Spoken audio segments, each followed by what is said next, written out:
जो नया बच्चा 12th करके आएगा वो 30 साल के बच्चे के साथ या ओबीसी के 28 साल 27 साल के बच्चे के साथ कैसे फाइट करेंगे। तो रेस में दौड़ा रहे हैं और एक के पैर बांध देंगे और एक को बढ़िया खुला दौड़ाएंगे, तो बराबरी कहाँ है ये बताइए। 2020 में हमारा 12th हुआ है, उसके बाद से सर हमको सिर्फ एक वैकेंसी देखने को मिली है। नमस्कार, आप देख रहे हैं द पब्लिक प्राइम, जनता का मंच, जनता की आवाज़। हम हमेशा जनता के जो मुद्दे हैं उनको उठाते रहते हैं और आपके सामने लाते रहते हैं। कुछ ऐसे मुद्दे होते हैं जिनको ना तो कोई उठाता है, ना ही कोई बात करता है, ना ही बड़ी स्ट्रीम मीडिया बात करती है, ना ही छोटे चैनल बात करते हैं, ना ही इन्फ्लुएंसर जो होते हैं ना वो बात करते हैं। लेकिन हम ऐसे मुद्दे को लेकर आज आए हुए हैं।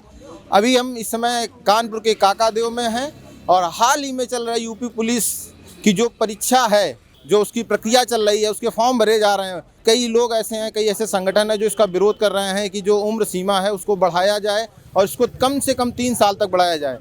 भाजपा के विधायक हैं देवरिया से सलमणि त्रिपाठी, उन्होंने भी पत्र लिखा और सरकार से कहा कि जो उम्र सीमा है इसको बढ़ाना चाहिए। चूँकि सवर्ण जो बच्चे हैं उनको उस प्रतिभागिता देनी चाहिए जो जिसमें उन्हें पहले ही बाहर कर दिया जा रहा है। मेरे साथ में लोग, उनसे बात करेंगे। भैया क्या नाम है? सर मेरा नाम अतुल मिश्रा है।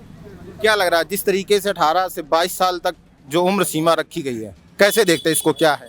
सर हम लोगों के लिए, हम जनरल वाले सर हमारा EWS से हैं सर। अभी तक हम EWS का कोई फ़ायदा ही नहीं उठा पाए हैं। EWS होते हुए भी हमें कुछ लगता ही नहीं हम EWS में हैं। कोई रिलैक्सेशन नहीं मिलता है, कुछ भी नहीं मिलता है, जबकि OBC है या SC ST है सबको 5 साल 8 साल की छूट मिल जा रही है। हम लोगों को कुछ ले, हमारा सर 2020 में हमारा 12th हुआ है, उसके बाद से सर हमको सिर्फ एक वैकेंसी देखने को मिली है। ये जो 2025 में आई हुई थी 60,000, इसमें सर हम फाइनल से बाहर हैं। इसके बाद सर हम एक वैकेंसी और फर्स्ट एंड लास्ट वैकेंसी हो गई सर हमारे लिए, तब कितना खराब है सर, बताओ। क्या अगर उम्र सीमा नहीं बढ़ाई जाती तो क्या विकल्प क्या है फिर? विकल्प हमारे लिए कुछ बचता ही नहीं है सर। UPSI के प्रिपरेशन कर रहे हैं, उसमें भी फर्स्ट एंड लास्ट हो जाएगा अगर 1-2 साल में अगर वैकेंसी नहीं आती अगर नेक्स्ट वाली। EWS को कैसे देखते हैं? EWS में जो चीज़ें नहीं मिल रही हैं, उम्र सीमा नहीं बढ़ाई जा रही है और भी चीज़ें नहीं मिल रही, कैसे देखते हैं फिर इसको? EWS में सर हम तो चाहते हैं परमानेंट, जैसे 3 साल की हमको छूट बराबर मिलनी चाहिए, नहीं तो फिर मतलब जनरल और EWS में अंतर ही क्या, जब कोई मतलब ही नहीं है। सिर्फ वैकेंसी 10% छूट, उससे क्या मतलब है? कुछ नहीं। यानी उम्र सीमा है उसको बढ़ाना चाहिए। जी सर, उसमें भी परमानेंट 3 साल की छूट हम लोगों को मिलनी चाहिए EWS में। क्या नाम भैया? शुभम शर्मा।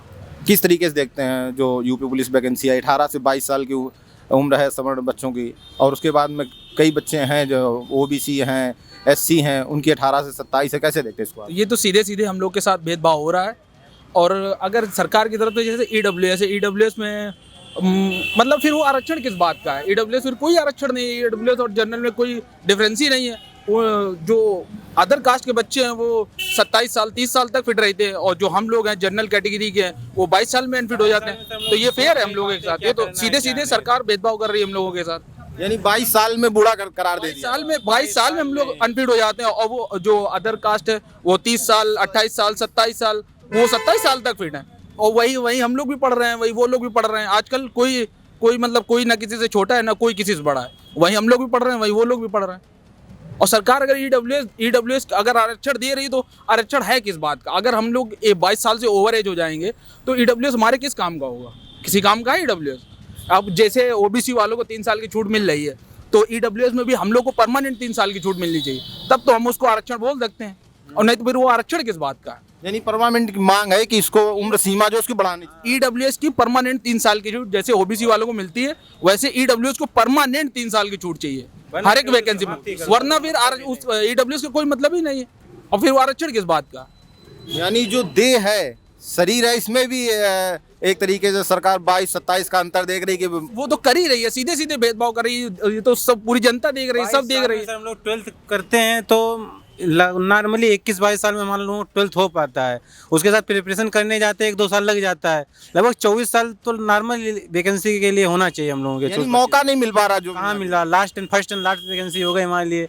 हम तो 6-7 महीने पढ़े, एग्जाम दिया, फाइनल से बाहर हो गए। अब इसके बाद वैकेंसी नहीं देख पाएंगे अगर 22 साल तक एज रही तो। अच्छा, क्या लगता है कि अगर सरकार नहीं करती तो किस तरीके? भैया नाम बता दीजिए। आशुतोष तोमर।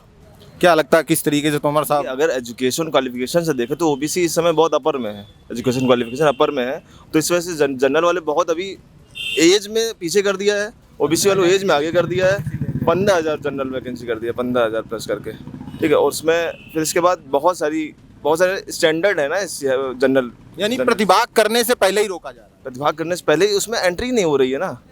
किस बेस पे हम लोग एंट्री करें, किस बेस पे हम लोग पढ़ें, किस बेस पे करें, कुछ तो समझ में आया उसका। देखिए कुछ बच्चे 60,000 जो पहले भर्ती है 60,000 उसमें आपने रिलेशन दे दिया, कुछ बच्चे कुछ नंबरों से छूट गए, जनरल वाले कुछ नंबरों से छूट गए, वही ओबीसी वाले उसमें एंट्री ले लेंगे, वो जनरल वालों पीछे हो जाएंगे।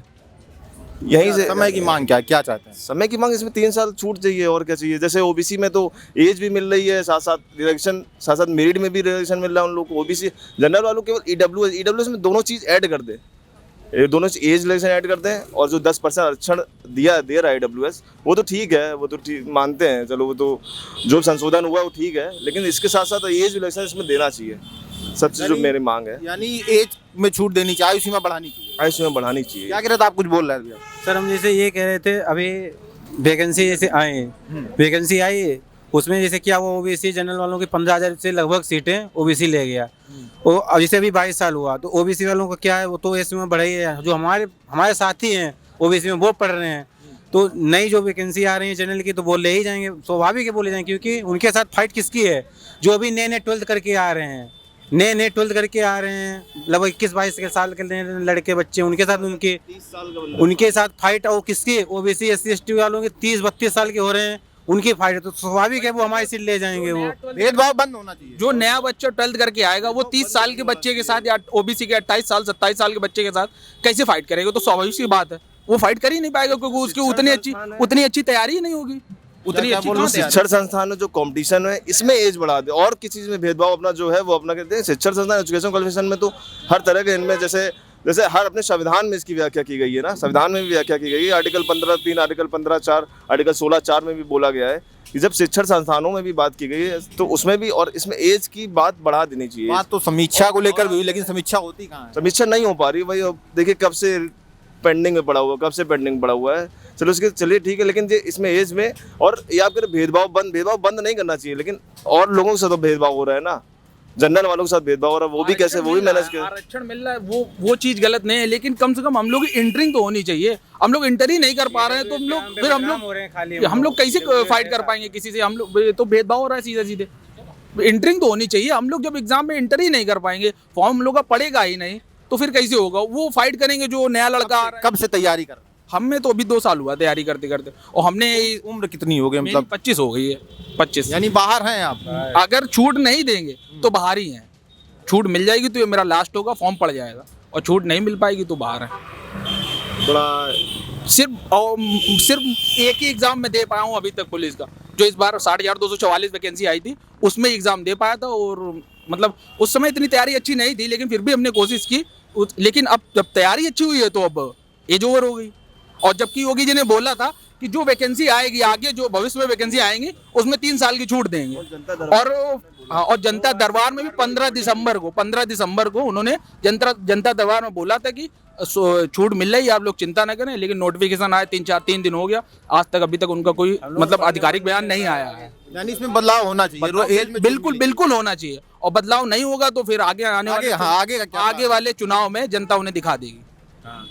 क्या भैया कुछ बता रहे हैं? ऐसा बहुत सही बोल रहा है। देखिए सरकार का निर्वाचन में बहुत बड़ा प्रभाव पड़ता है। देखिए आजकल युवा ही सबसे ज्यादा आगे हैं, युवा ही को अगर पीछे कर रहे हैं तो फिर कैसे उनका समर्थन होगा? आपका क्या कहना है भैया? बातों से सहमत है क्या? अभी सर इन्होंने देख ही लिया सर, अभी लोकसभा सीट हुआ निर्वाचन, 37 सीटें हार के गए हैं यहाँ से। आगे बहुत प्रभाव दिखेगा इनको यहाँ से, अगर हम लोगों को नाराज करेंगे तो बहुत प्रभाव दिखेगा उनको सर। अगर योगी जी हम लोगों का नहीं सोचेंगे तो फिर हम लोगों का कौन सोचेगा? बताइए, अब हम लोग का कौन सोचेगा? जनरल कैटेगरी का सोचेगा कौन, अगर वो नहीं सोचेंगे तो? और कोई है सोचने वाला उत्तर प्रदेश? बात चल रही इसको लेकर, बात चल नहीं रही है। इन्हें स्वाभाविक देना ही पड़ेगा, और दूसरा कोई ऑप्शन नहीं है। हम आज की डेट 5 तारीख हो, हम आज तक सोच रहे थे कि आज हमको अनाउंस हो जाएगा, हमको मिल जाएगा, लेकिन अभी तक कोई ऑफिशियल नोटिफिकेशन नहीं आया है। तो हम लोग सोच रहे हैं खुद बाबा जी से दरबार में मिलने के लिए। आज एक लेटर आया जिसमें कहा गया कि इसकी समीक्षा की जा रही है, क्या छूट दी जा सकती है, इसको लेकर बात चल रही है। वो एक सर पुराना भी लेटर 2023 वाला वायरल हो रहा है, वो 2023 वाला वायरल होके बताया, हम लोगों को भड़काया जा रहा है। सिर्फ ऑफिशियली वो इस साल वाला नहीं है। कुल मिलाकर छूट मिलनी चाहिए। छूट मिलने का एक स्वाभाविक कारण ये भी है क्योंकि पीएससी की वैकेंसी कोरोना के बाद से आई नहीं है। वो सीधे जो पीएससी की वैकेंसी वो जेल वार्डर की वैकेंसी वो कोरोना के बाद वो अब आ रही है, तो वो तो उसमें छूट मिलना ही चाहिए, वो तो मिलना ही चाहिए उसमें, वो तो छूट मिलनी चाहिए कि उसमें लेकिन हमारे हिसाब से सब पूरी वैकेंसी में छूट मिलनी चाहिए। अच्छा, पूरी वैकेंसी में छूट मिलनी चाहिए। ये थोड़ी हो सकता है कि मतलब उसमें दे देंगे उसमें नहीं देंगे। पूरी वैकेंसी में छूट मिल जाएगी क्योंकि अब बच्चा इतना कंपटीशन इतना टफ हो रहा है क्योंकि कंपटीशन में बच्चा तो हर साल आ रहा है, 15-20 लाख बच्चा हर साल पास होता है, तो आके वो कंपटीशन बढ़ा ही तो रहा है और क्या कर रहा है। बिल्कुल, जब वो आगे वाले नहीं निकल पा रहे तो पीछे तो वो कैसे, और फिर हम लोग ओवर एज हो जाएंगे तो वो लोग ओबीसी जो ओबीसी और एससी का बच्चा है 27 साल का 30 साल का, वो कैसे उससे फाइट कर पाएगा बताइए। अब जो बच्चा अभी इंटर पास करके आया है और जो 18 साल का हुआ है वो फॉर्म डालेगा तो वो क्या 30 साल के जो 10 साल से तैयारी कर रहे हैं 8 साल 9 साल से, उससे जनरल कैटेगरी का बच्चा फाइट कर पाएगा? कभी नहीं कर पाएगा, कभी फाइट नहीं कर पाएगा उससे। और तभी जो जनरल कैटेगरी की सीटें होती हैं वो जो अदर कैटेगरी के लोग हैं वो ले जाते हैं। हम लोग नीचे जा नहीं सकते, हम लोग जनरल कैटेगरी के लोग ओबीसी में जा नहीं सकते, लेकिन ओबीसी कैटेगरी के अगर लड़के आते हैं उनके नंबर सही हैं तो जनरल वाली सीट ले जाते हैं। यानी लड़ाई जो है वो बराबरी में नहीं चल रही है, बराबरी में चल ही नहीं रही है। ये बात तो वही है ना, रेस वर्सेस 27 चल रही है, वही 18-27 तो चल ही रहे। आप रेस में दौड़ा रहे हैं और एक के पैर बांध देंगे और एक को बढ़िया खुला दौड़ाएंगे तो बराबरी कहाँ है बताइए, कहाँ से बराबरी हो जाएगी? ये आरक्षण का मसला है और इसमें जो सवर्ण वर्ग के जो छात्र हैं उनकी मांग है और लंबे समय से ये मांग रही है कि जो उम्र जो सीमा है उसको बढ़ाया जाए। अन्य ओबीसी और एससी के वर्ग के जो बच्चे हैं जिनको 18 से 27 अगर उम्र सीमा मिलती है तो इनका कहना कि अगर 27 नहीं तो कम से कम हमें 25 तक तो उम्र की जो सीमा है उसको दिया जाए, जिससे कि जो प्रतिभाग करें वो बराबरी में प्रतिभाग हो और जो परीक्षा प्रणाली है उसको सही से किया जा सके। इनका ये भी कहना है कि जो परीक्षाएं हैं उनमें भेदभाव हो रहा है, 18 साल के बच्चे को 27 साल के अदर वर्ग के बच्चे से लड़ाया जाता है और वो जो ओबीसी के बच्चे हैं वो इसमें बाजी ज़्यादा मार लेते हैं और जनरल का जो नव युवक होता है, नया बच्चा होता है, 18-19 साल का बच्चा होता है, वो कहीं ना कहीं इससे पीछे हो जाता है। हालांकि इस पर बात भी चल रही है और कई ऐसे संगठन हैं जो इसकी आवाज़ को उठा रहे हैं। अब देखना ही होगा इस पर क्या होता है और कब तक ये निर्णय लिया जाता है कि उम्र की सीमा को बढ़ाया जाएगा या अभी नहीं बढ़ाया जाएगा। बने रहिए हमारे साथ में द पब्लिक प्राइम पर। नमस्कार।